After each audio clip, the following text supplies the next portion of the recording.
In a land blessed by the sun, where the earth gave its fruits freely and the rivers flowed with life, there reigned a king. But this king's heart was not as bountiful as his kingdom.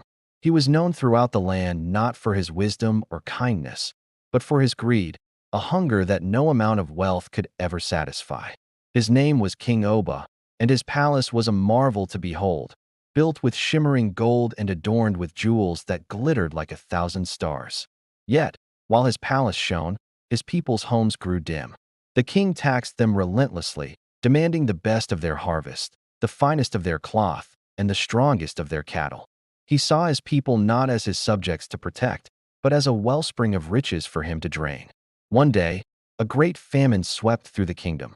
The rain stopped, the crops withered, and the rivers ran low.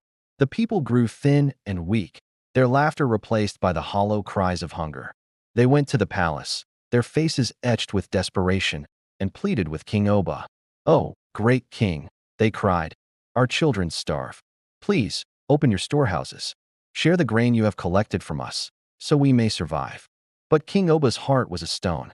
He stood on his balcony, looking down at their gaunt faces, and sneered. "Your hunger is not my concern," he declared, his voice cold. "The grain in my storehouses is mine. If you are hungry, find your own food. This palace and its riches belong to me, and me alone."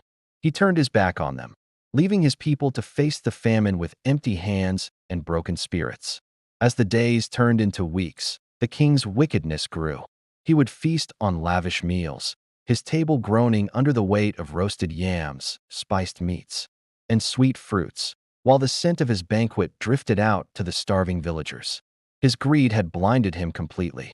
He did not see the suffering of his people. He only saw his own reflection in his polished gold plates, a king drowning in his own selfish desires. He had forgotten the most important rule of being a leader. A king is only as strong as his people, and his people were fading away. The elders whispered ancient proverbs, warning that a tree that takes all the water for itself will eventually wither from the roots up. The king, in his magnificent but empty palace, was that tree. He had hoarded all the kingdom's blessings, and in doing so, he had sown the seeds of his own downfall. For in the heart of Africa, it is known that greed is a fire that consumes everything, starting with its owner. And King Oba's reckoning was drawing near. Thank you for watching.